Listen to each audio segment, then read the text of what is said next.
Welcome back to Beyond Possible, where we peel back the layers of the familiar to glimpse the extraordinary possibilities underneath. Consider this: every sensation you feel, every memory you cherish, the very ground beneath your feet, and the stars scattered across the night sky. What if all of it, this entire intricate tapestry we call reality, isn't the fundamental layer of existence?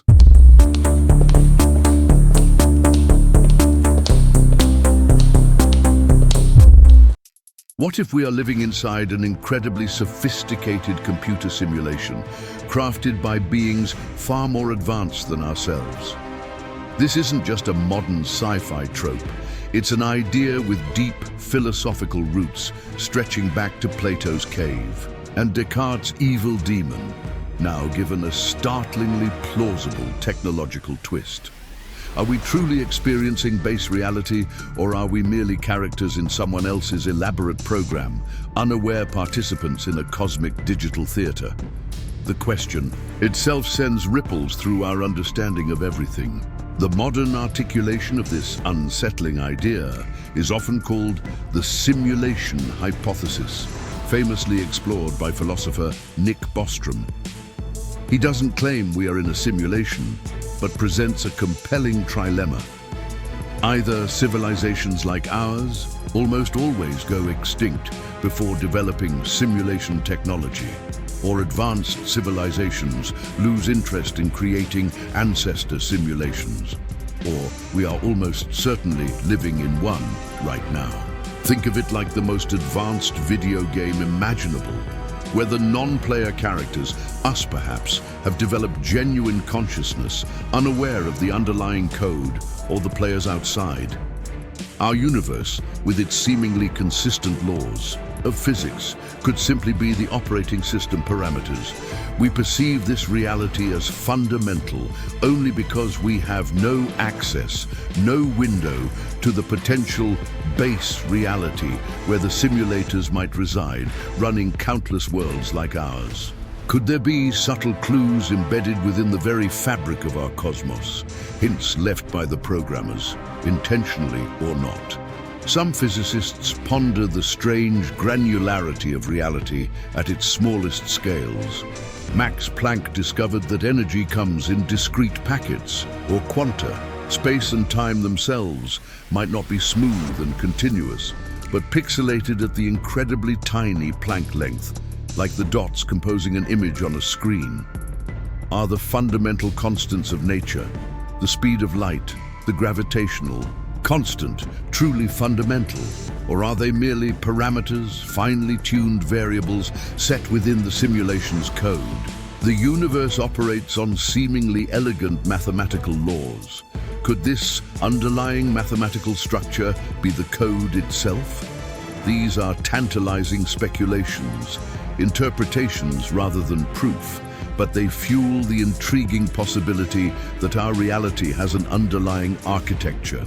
But could we ever build such a simulation? From our current vantage point, the computational power required seems astronomical, almost infinite. Consider the sheer scale, simulating every particle, every interaction, every quantum fluctuation in the observable universe is far beyond anything remotely conceivable today. Moore's law speaks of exponential growth, but simulating consciousness itself remains the ultimate enigma. Can awareness, subjective experience, truly arise from mere computation, no matter how complex? Perhaps simulating an entire universe is unnecessary. Maybe the simulators only render what is being observed, like a video game optimizing graphics. Or perhaps they simulate specific historical periods, ancestor simulations, requiring vastly less power than modeling the whole cosmos from the Big Bang onwards, making the idea slightly more plausible within our grasp eventually. If we are inside a simulation, could we devise experiments to detect it? Scientists have proposed searching for glitches in the matrix, subtle inconsistencies or anomalies in the laws of physics that might betray the simulation's underlying structure. Some look for evidence of a grid upon which space-time is built, suggesting that particles with extremely high energies might behave differently depending on their direction relative to this grid, potentially explaining observed limits, like the GZK cutoff for cosmic rays. Others propose hyper-precise measurements of fundamental constants over time.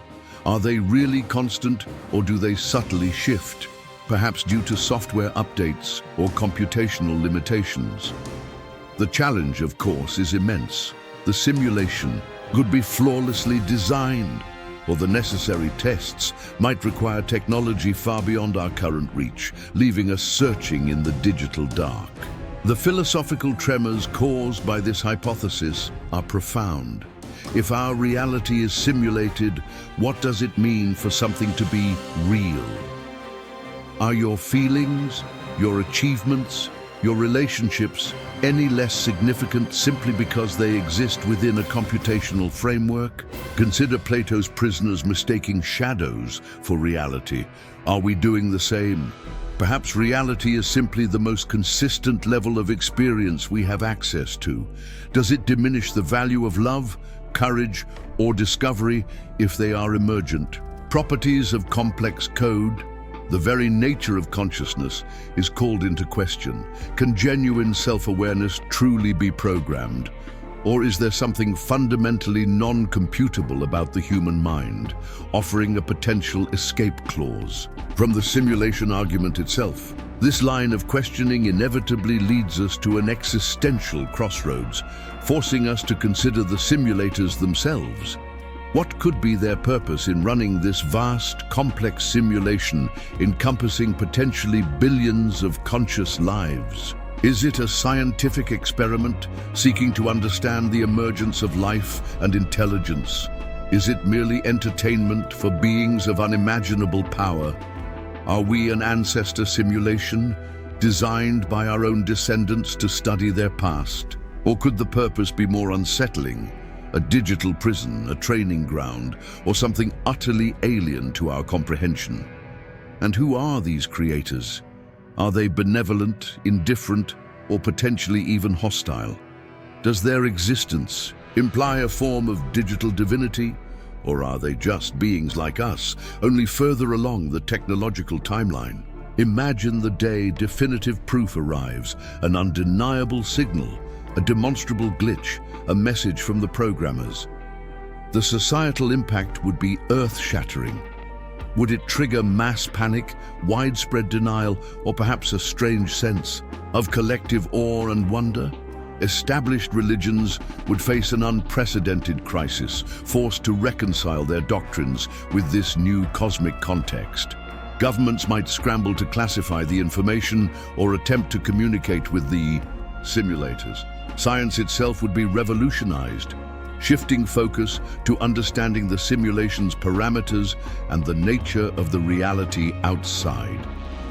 Would humanity unite in the face of this revelation, or fragment under the weight of such a profound existential shock, perhaps even leading to the simulation being shut down by its creators? Assuming society adapts rather than collapses, how might life change within the acknowledged simulation?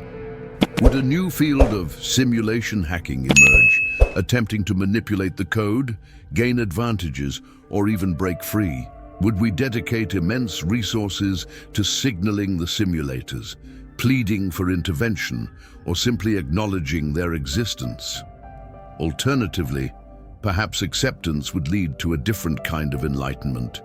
Knowing the framework might encourage a focus on the quality of experience, on compassion, creativity, and connection, valuing the richness of the simulated life itself.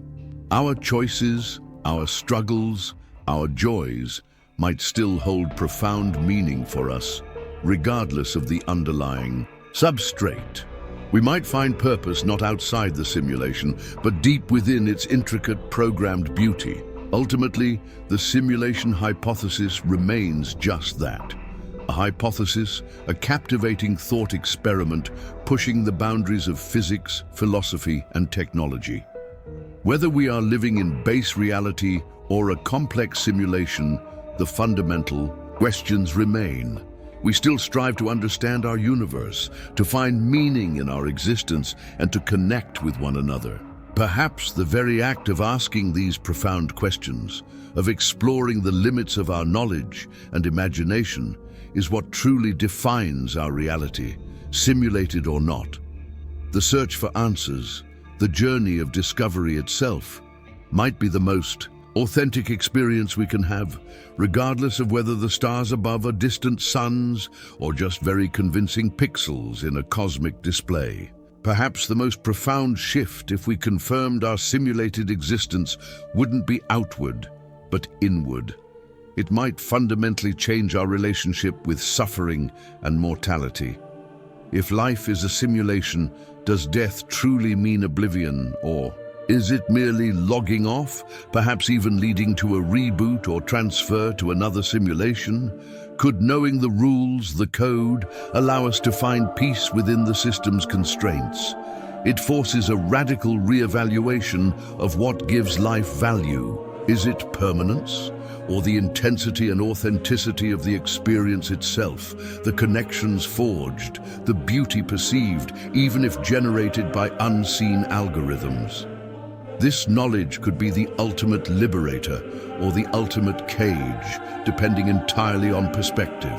So the simulation hypothesis remains a tantalizing puzzle, a mirror reflecting our deepest questions about reality, consciousness, and purpose. Whether we're code or cosmic dust, the quest for understanding drives us forward. What do you think? Are we living in a simulation? If so, what clue might give it away? Let us know your theories and thoughts in the comments below. We love reading your perspectives. If this journey through the layers of reality sparked your curiosity, please give this video a like, subscribe to Beyond Possible for more explorations into the extraordinary, and share this with fellow thinkers who dare to question everything. Until next time, keep wondering.